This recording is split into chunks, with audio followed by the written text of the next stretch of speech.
નમસ્કાર દર્શક મિત્રો, કોણ બનશે ગુજરાત ભારતીય જનતા પાર્ટીના નવા પ્રદેશ પ્રમુખ? આવો જાણીએ કોણ કોણ છે દાવેદાર. તો લોકસભાની ચૂંટણી બાદ ગુજરાતના રાજકારણમાં સૌથી મોટી નજર ભારતીય જનતા પાર્ટીના આવનારા પ્રદેશ પ્રમુખ પર ટકેલી છે. તો ભારતીય જનતા પાર્ટીના નવા અધ્યક્ષ માટે ઓબીસી કેટેગરીના ચહેરાની માંગ કરવામાં આવી રહી છે. તો કેન્દ્ર સરકારમાં મંત્રી બનાવાયા બાદ ગુજરાતના સાંસદ સી.આર. પાટીલે પ્રદેશ ભારતીય જનતા પાર્ટી અધ્યક્ષની જવાબદારીમાંથી મુક્ત થવાની ઈચ્છા વ્યક્ત કરી હતી. ત્યારબાદ રાજ્યમાં ભાજપના નવા કેપ્ટનને લઈને અટકળો શરૂ થઈ ગઈ હતી. તો 2022ની વિધાનસભા ચૂંટણીમાં મુખ્યમંત્રી ભૂપેન્દ્ર પટેલ અને પાર્ટી અધ્યક્ષ પાટીલના નેતૃત્વમાં ભારતીય જનતા પાર્ટીએ 156 બેઠકો જીતી હતી.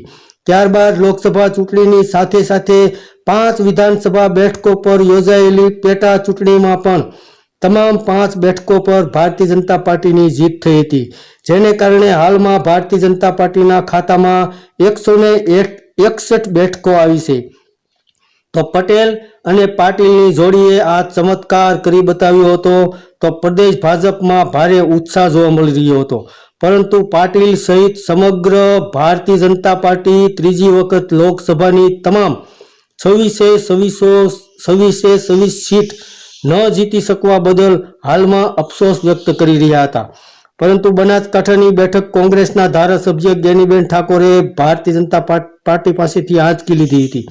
મુખ્યમંત્રી પદ પાટીદાર સમાજના નેતા પાસે હોવાથી પ્રદેશ પ્રમુખ માટે રાજ્યના ઓબીસી ચહેરાની શોધ હાલમાં ભારતીય જનતા પાર્ટીમાં ચાલી રહી છે. તો પૂર્વ કેન્દ્રીય મંત્રી અને ખેડામાંથી ત્રીજી વખત ચૂંટાયેલા સાંસદ દેવુસિંહ ચૌહાણ ગુજરાત ભારતીય જનતા પાર્ટી પ્રમુખ પદના પ્રબળ દાવેદાર માનવામાં આવે છે. જોકે આ પદ માટે રાજ્ય સરકારના મંત્રી જગદીશ પંચાલ અને પૂર્વ મંત્રી અને સુરતના ધારાસભ્ય પૂર્ણેશ મોદીના નામ પર પણ હાલમાં ચર્ચા ચાલી રહી છે. તો હાલમાં ભારતીય જનતા પાર્ટીના નવા અધ્યક્ષ માટે જે નામની ચર્ચા થઈ રહી છે તેમાં દેવુસિંહ ચૌહાણ છે, જગદીશ પંચાલ છે અને પૂર્ણેશ મોદીના નામ હાલમાં મોખરે ચાલી રહ્યા છે. તો આવનારો સમય બતાવશે કે ભારતીય જનતા પાર્ટીના ગુજરાતના નવા અધ્યક્ષ કોણ બની શકે છે. ધન્યવાદ દર્શક મિત્રો.